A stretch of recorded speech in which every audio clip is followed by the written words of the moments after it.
Donc voilà, moi j'ai demandé à Lisa de préparer le livre d'Esther. Pour quelle raison? Pour quelle raison? Lundi, mardi, il y a une fête. Ah, qui s'appelle Purim. Ah, ça s'appelle quoi? Purim. C'est le jeûne d'Esther. C'est vrai, ça. Oui, C'est des voix, ouais, ouais. mais eh bien, en fait, Purim, ça raconte le miracle qui s'est passé du temps d'Esther. Donc Lisa, ça va l'expliquer un peu.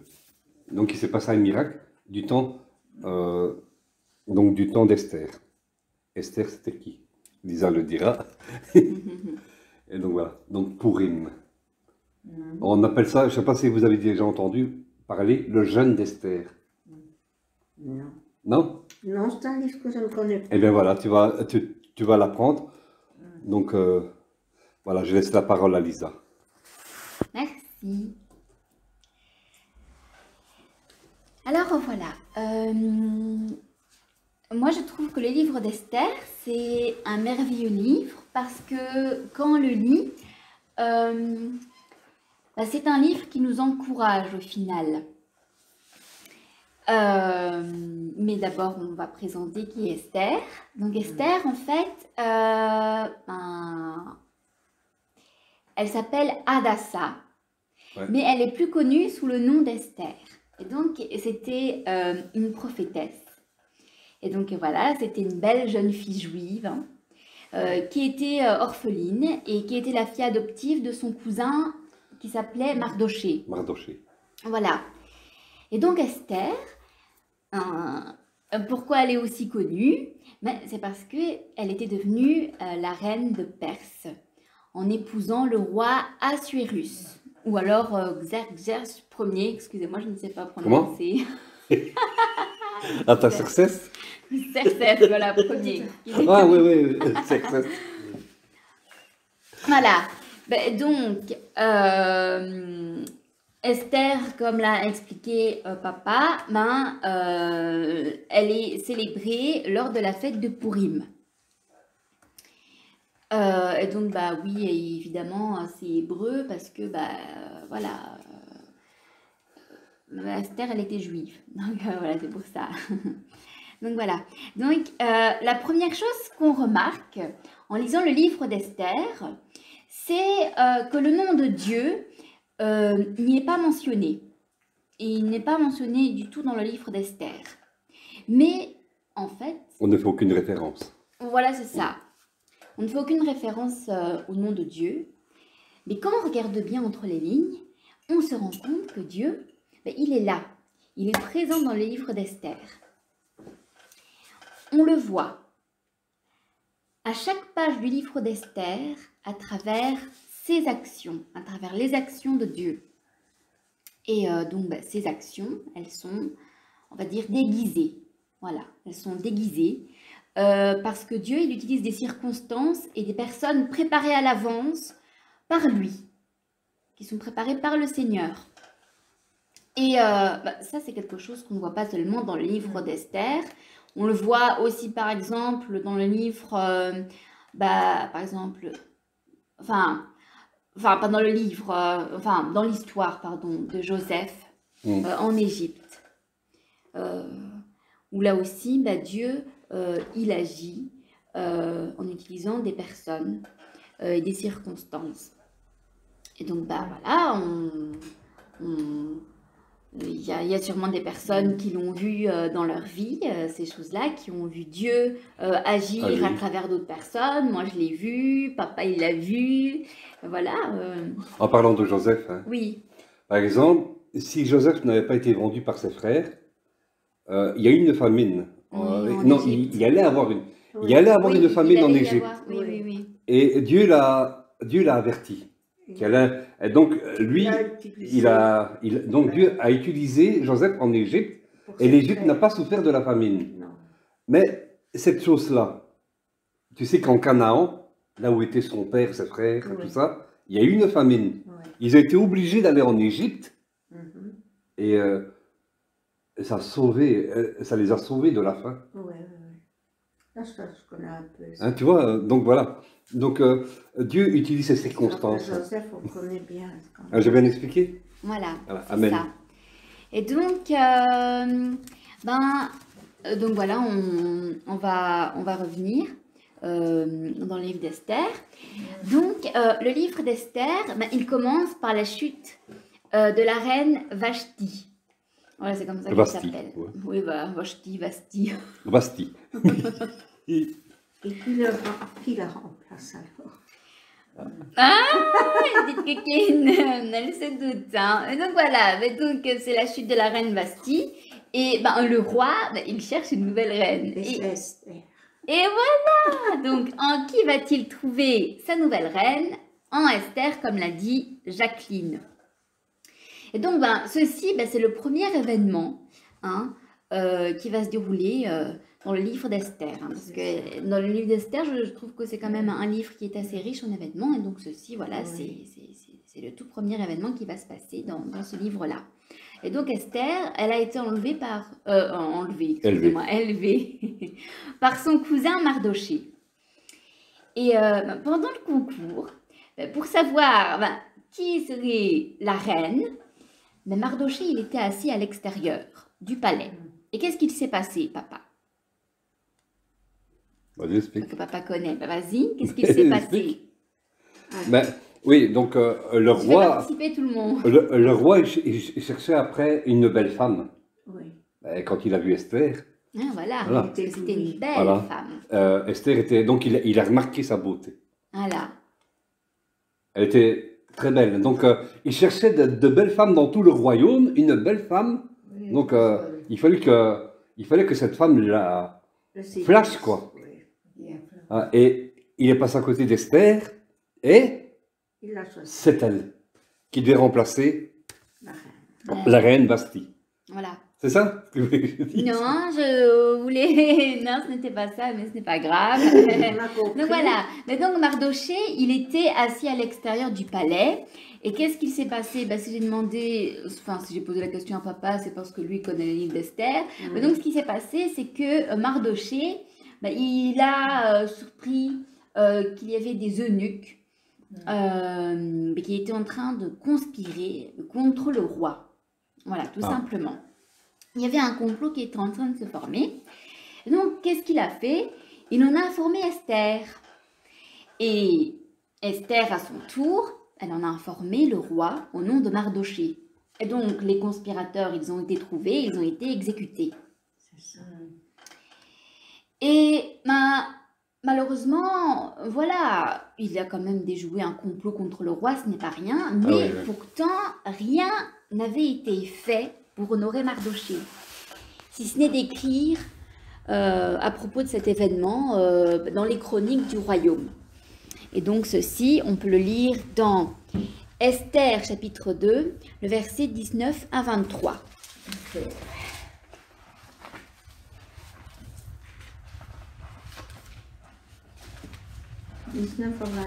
Voilà. Parce que ceci va être important, ça va être important par la suite, donc on va lire ce passage-là. La seconde fois, c'est ça? Ouais. Voilà, c'est ça. La seconde fois qu'on assembla les jeunes filles, Mardoché était assis à la porte du roi. Esther n'avait fait connaître ni sa naissance ni son peuple, car Mardoché le lui avait défendu, et elle suivait les ordres de Mardoché, aussi fidèlement qu'à l'époque où elle était sous sa tutelle. Dans ce même temps, comme Mardoché était assis à la porte du roi, Bigtam et On a tous du mal à prononcer. l'eunuque du roi, garde du seuil, cédèrent à un mouvement d'irritation et voulurent porter la main sur le roi d'Assuérus. Assuérus. Mardoché, qui eut connaissance de la chose et en informa la reine Esther, puis le redit au roi de la part de Mardoché. Le fait avant était vérifié et trouvé exact. Les deux eunuques furent pendus à un bois.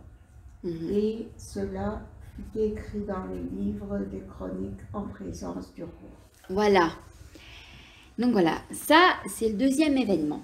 Donc voilà, donc le premier événement c'est la chute de la reine Vasti et le deuxième événement c'est quand Mardoché découvre qu'il y a un complot contre le roi et qu'il en informe Esther qui informe le roi et voilà, au final les deux conspirateurs sont pendus et ceci est écrit dans les annales. Voilà, et donc après ces deux événements, mais une très mauvaise journée, une très mauvaise journée, pardon, est venue pour Mardoché et le peuple juif. Donc il y avait Aman. Et Aman, c'était qui? C'était un homme qui était arrogant et méchant. Donc voilà, cet homme-là, il entre en scène. Et Aman, il gagne la faveur du roi. Et il y a tout le monde qui s'incline devant lui. Sauf qui? Esther. Non. Non? Mardoché. Mardoché ne s'incline Voilà. pas devant Aman. Lui ne s'incline pas devant Aman. Et pourquoi? Parce que Mardoché, il n'aimait personne d'autre que Dieu. Il n'adorait personne d'autre que Dieu. Et donc du coup, il ne s'est pas incliné devant Aman. Et Aman, comme je l'ai dit, c'était quelqu'un d'arrogant. Oui. Et donc, est-ce qu'il allait accepter ça? Il y avait tout le monde qui s'était incliné et lui ne s'est pas incliné. Donc forcément, il ne l'a pas accepté. Il s'est dit, c'est qui cet homme-là? Tout le monde qui me vénère ici et lui, pas du tout, c'est quoi ça? Donc, il se met en colère. Il se met en colère contre Mardoché et il décide de l'exterminer. Tout ça parce qu'il ne s'est pas incliné. Mais ça ne lui semble pas suffisant. Il en voulait plus. C'était quelqu'un de cupide, on peut dire ça aussi. Et donc, du coup, Aman, il voulait exterminer avec Mardoché tout le peuple juif. Donc, ce qu'il fait, c'est qu'il piège le roi en lui faisant signer un décret pour l'élimination des Juifs un jour donné. Et donc, la menace, elle est énorme. Ici, comme on le voit, l'ennemi, qui était le second après le roi, il semble invincible, parce que justement, c'est le second. Hein, donc, C'est l'attendant. Voilà, c'est ça, il a énormément de pouvoir, son statut lui octroie énormément de pouvoir. Et donc, du coup, c'est comme nous. On s'est déjà senti en présence de quelqu'un qui semblait intouchable. Et le véritable ennemi, c'est toujours Satan derrière ces personnes-là. Et même ici, dans ce cas-ci, la personne qui était derrière Aman, c'était qui? C'était Satan. Toutefois, cet ennemi, donc Satan, il ne s'oppose pas à nous sous la forme d'une personne. Et ce que je veux dire par là, c'est qu'il passe par des personnes qui l'ont accueilli. Voilà. Et comment? Tout simplement, par exemple, quand on est en colère, voilà, on laisse une petite brèche. Ouais. Et c'est par cette petite brèche qu'on peut passer l'ennemi. Ou alors on souffre. Et ça aussi, la souffrance, ça peut être une brèche pour que l'ennemi puisse passer, puisse se faufiler. Voilà. Et quand on est face à un ennemi qui nous semble intouchable, parfois, on peut se demander où est Dieu dans ces moments-là. Parce que c'est vrai, parfois, on voit qu'il ne se passe rien de concret contre cette personne. Et on se dit, tiens, où est le Seigneur dans ces cas-là? Où es-tu, Dieu? Parfois, on a l'impression qu'il n'est nulle part. Mais ce n'est pas le cas. Et on va le voir ici. Parce que ici, dans le livre d'Esther, on se rend compte que Dieu, il avait tout préparé à l'avance. Il avait fait son travail bien avant l'apparition de Haman. Il faut être assuré que personne ne prend Dieu par surprise. Parce que Dieu, il connaît tout. Ouais. Dieu sait tout. Voilà, exactement. Voilà, l'ennemi auquel on a affaire, sur un moment donné, peut sembler, voilà, très puissant. Mais pour Dieu, il ne l'est pas. Amen. Et donc, Dieu, il connaissait déjà cet ennemi. Il connaissait, dans le livre d'Esther, Aman. Et il avait déjà agi. Donc, ici, Dieu, il a fait 2 mouvements stratégiques avant l'apparition de Aman. La première, c'était quoi? C'était de mettre Esther sur le trône. Et la seconde, c'était de faire réaliser à Mardochée qu'il y avait un complot contre le roi. Donc, il y avait 2 eunuques qui complotaient quelque chose. Et de le sauver, sans être honoré pour cela. Avec ces 2 événements, Dieu a protégé, comme on va le voir, son peuple, donc le peuple juif, avant que la menace n'arrive. Ça n'a pas empêché la menace de venir. Ça n'a pas empêché l'affliction. C'est-à-dire que ça n'a pas empêché le problème. Ça ne l'a pas empêché d'arriver. Et ça n'a pas empêché non plus qu'une personne aussi mauvaise que Aman apparaisse. Donc voilà, Dieu, il n'empêche pas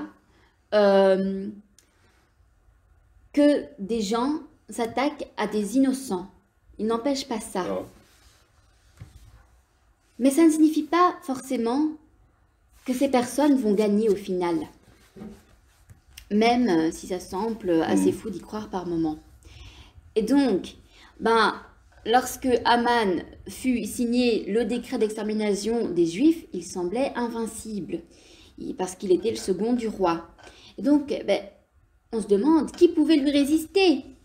Et donc, on va voir comment ça s'est terminé. Donc, pour ça, je vous invite à aller dans Esther, chapitre 5, verset 14.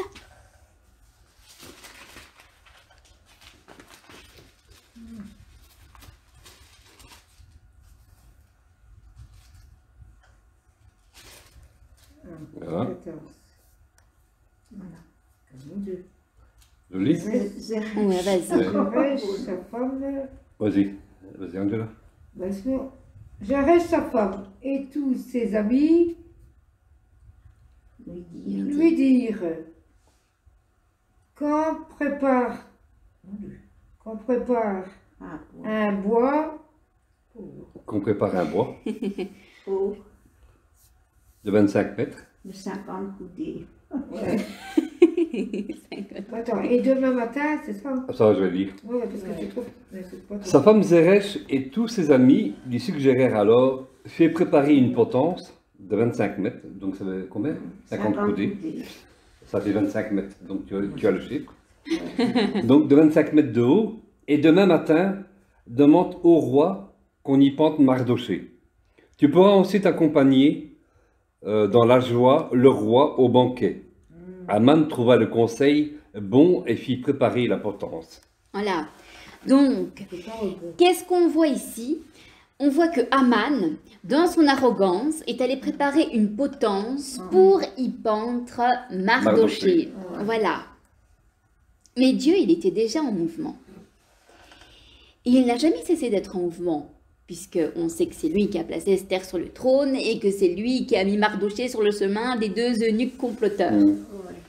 Donc la nuit prévue comme étant la dernière pour Mardochée, le roi il ne pouvait pas dormir. Et alors, qu'est-ce qu'il a fait le roi? Quoi de mieux que de lire quelques histoires tirées des chroniques du royaume. Donc voilà ce que le roi a fait. Et devinez quelle histoire est sortie. Qu'est-ce qui avait été écrit dans les annales? L'histoire avec les eunuques. Hein. Voilà, que Mardochée avait informé du complot des 2 eunuques. Voilà, c'est ce qui avait été écrit dans, c'est ce qui avait été écrit dans les annales, c'est ce qu'on avait vu un peu plus tôt. Et donc, voilà, on voit l'histoire où Mardochée sauve le roi et n'est jamais honoré. Donc c'est ce qu'il voit. Et donc, le matin arriva, et Aman, il se précipita pour dire au roi qu'il allait pendre Mardochée à la potence qu'il avait préparée.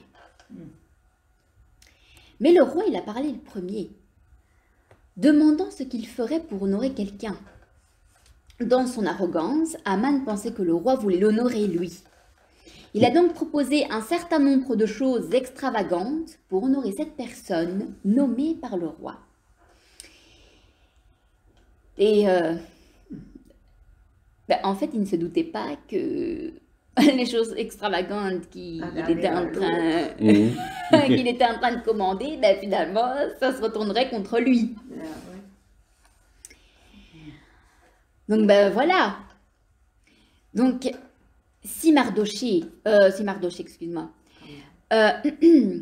si Aman était sur le point de pendre Mardochée, il a fini par se prosterner devant lui. Oui, c'est pas Mardochée qui s'est prosterné devant Aman, c'est Aman qui s'est prosterné devant... C'est ce qu'il avait souhaité. Ah, exactement. De mauvaises personnes complotent contre nous. Et comme je l'ai dit, il semble que Dieu n'est nulle part. Mais c'est seulement apparent. Parce qu'en fait, Dieu, il est partout. Il peut ne pas apparaître clairement dès le début. Et il peut sembler que des gens comme Aman s'en tirent à bon compte. Mais ce n'est pas le cas. Parce que Dieu se montre souvent dans ce que les gens ont prévu. Dans ce qui pourrait sembler être notre dernière nuit, comme ça devait être la dernière nuit de Mardochée. Dieu, notre Père, qui est juste, il apparaît. Et quand il apparaît, qui peut lui résister? Voilà. Et il est apparu dans ce qui semblait être la dernière nuit de Mardochée, réalisant les plans qu'il avait déjà préparés à l'avance. Il faut se souvenir que personne ne peut fuir Dieu. Personne ne le prend pas surprise et nos ennemis ne font pas exception. Finalement, Mardochée, il n'a pas été exécuté comme le voulait Aman. Le lendemain, c'était le début d'une journée fabuleuse. Être honoré par le roi et son propre ennemi.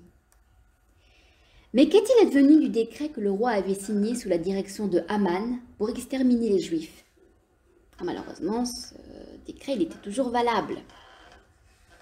De plus, Aman, il était toujours le second du roi. Ainsi, Dieu réalise son deuxième et plus grand mouvement, appelé Esther. Elle était devenue reine pour un temps comme celui-ci. Et c'est ce qu'on peut lire dans Esther chapitre 4 verset 14. Donc Esther, elle était stratégiquement placée là, avant l'apparition de Aman, pour que Dieu sauve Israël à travers elle lors de l'apparition de Aman. Dieu sait, Dieu est aux commandes, et c'est à ce moment-là que son plan s'est pleinement réalisé.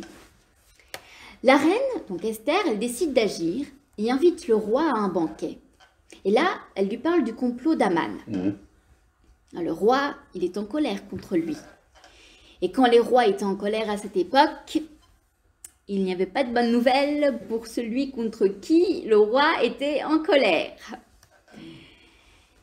Aman a supplié Esther de lui laisser la vie quand le roi a quitté la salle. Que peut-on lire dans Esther chapitre 7 verset 8? À son retour du jardin du palais, en pénétrant dans la salle de banquet, le roi le trouva affalé contre le siège occupé par Esther, et il dit: « Ira-t-il jusqu'à violer la reine en ma présence dans le palais ?» Dès que cette parole fut sortie de la bouche du roi, on recouvrit le visage d'Aman.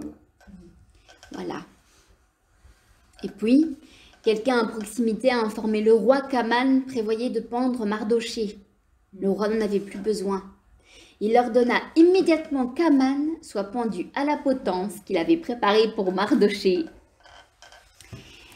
Comme le dit la Bible, dans Proverbes, l'ennemi tombe dans le piège qu'il avait prévu pour les justes. dans Proverbes chapitre 28, verset 10. Qui égare les justes dans une mauvaise voie tombera lui-même dans la fosse qu'il a creusée, mais les hommes intègres connaîtront le bonheur. Ou encore dans Proverbes chapitre 26, verset 27.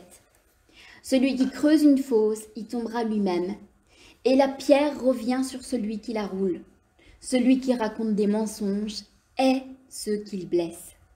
Et avec des paroles flatteuses, on cause la ruine de quelqu'un. Mardochée et les Juifs, au final, ils ont été victorieux. Mais ce que je veux qu'on remarque ici, c'est le schéma suivant.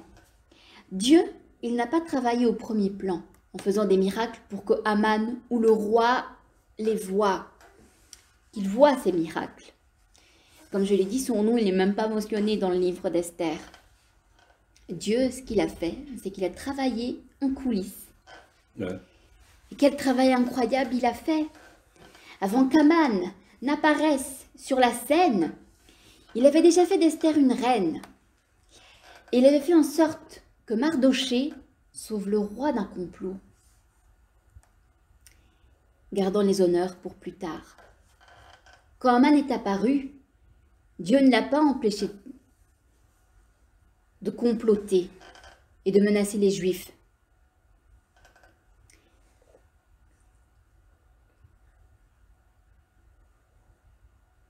Et cet ennemi-là, comme je l'ai dit tout à l'heure, des ennemis comme Haman, ils semblent invincibles, mais ils ne le sont pas, car un seul est invincible. Voilà. Et si Dieu est avec nous, qui sera Contre nous. Ouais. Donc Haman a donc pu comploter contre les Juifs, et surtout contre Mardochée. Il a fait faire une potence pour le pendre. Mais Dieu s'est manifesté cette nuit-là. Il s'est manifesté la nuit où Mardochée devait être pendu. Si on est attaqué, il ne faut pas penser que Dieu nous a abandonnés. Dieu, il regarde. Dans le livre d'Esther, il a regardé. Et il a fait sa part. Il ne faut pas écouter le rugissement du lion dont parle 1 Pierre, chapitre 5, verset 8.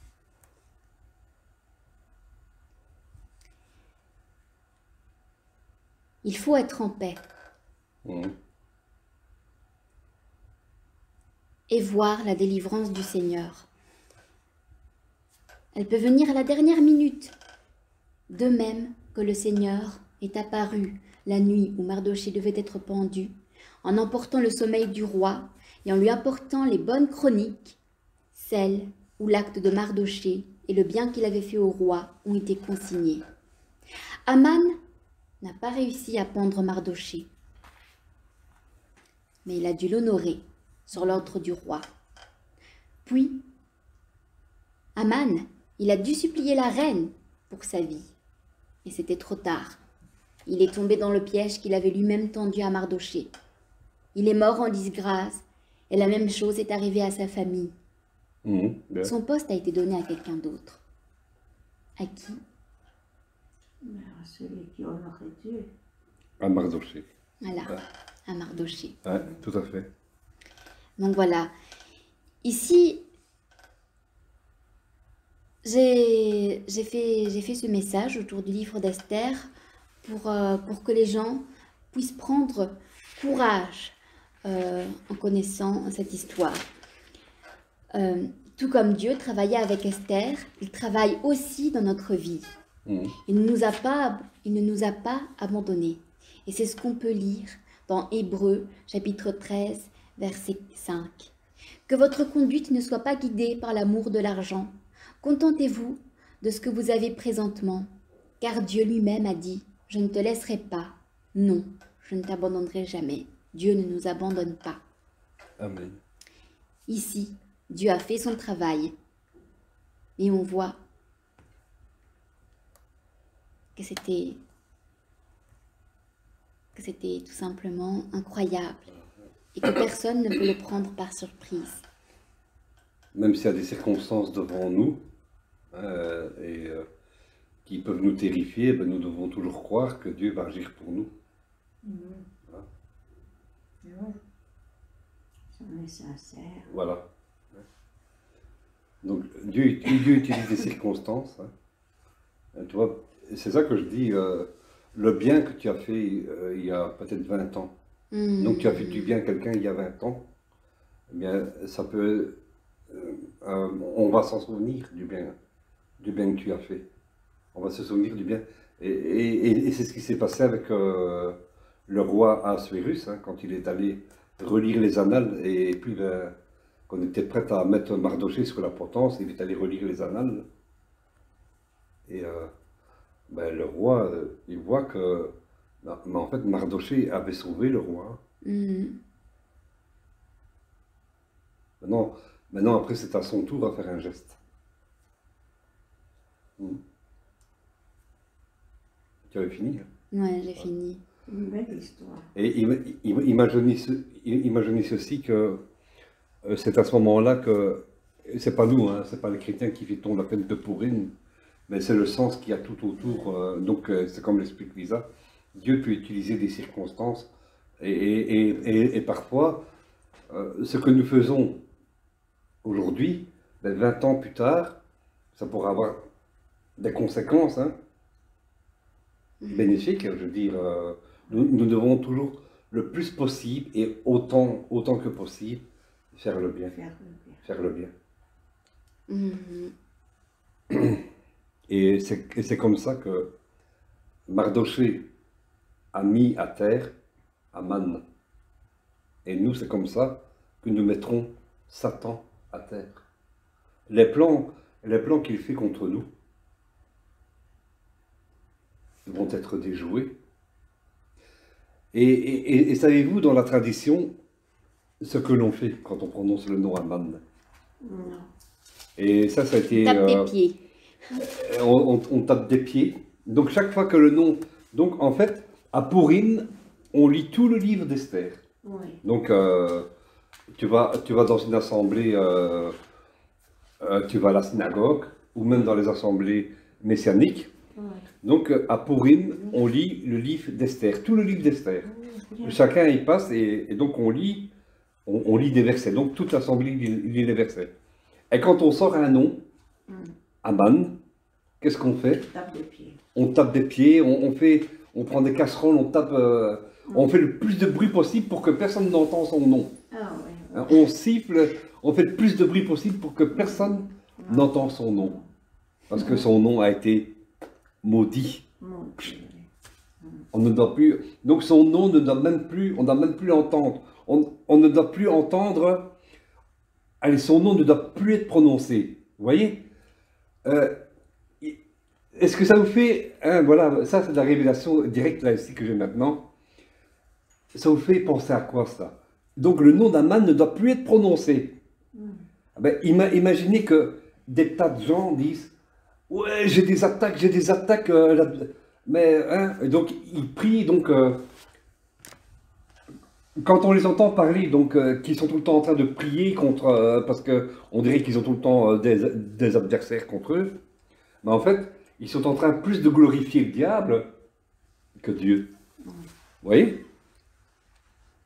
J'ai des combats, et c'est la guerre, c'est tout le temps la guerre, c'est tout le temps la guerre, c'est tout le temps la guerre, mais ils ne sont jamais dans la paix, ils sont tout le temps dans la guerre, ils sont tout le temps plus en train de glorifier le diable que Dieu. Donc, comme si le diable, hein, était plus puissant que Dieu. Moi, j'ai déjà vu, donc il parle plus de ce que le diable peut faire que ce que Dieu peut faire. Vous voyez? Alors, le nom de hein, on peut taper du poing, du pied, de tout ce que vous voulez. Le nom de Satan ne doit pas être prononcé. Non. Glorifions le nom de Dieu pour ce qu'il va faire, Oui. pour ce qu'il fera, pour ce qu'il fait. Glorifions son nom. Amen. Ah oui. Donc, Aman. Voilà. C'est la faute pour le voisin. Alléluia. Oui. Amen. Voilà. Ceux qui savent que comment, il faut absolument glorifier Dieu, ils ont la paix. Amen, tout à fait. Ben, merci Lisa pour cet excellent message. Hein, et tu as quelque chose à... Non? Merci pour cette étude. Amen. Parce que c'était intéressant.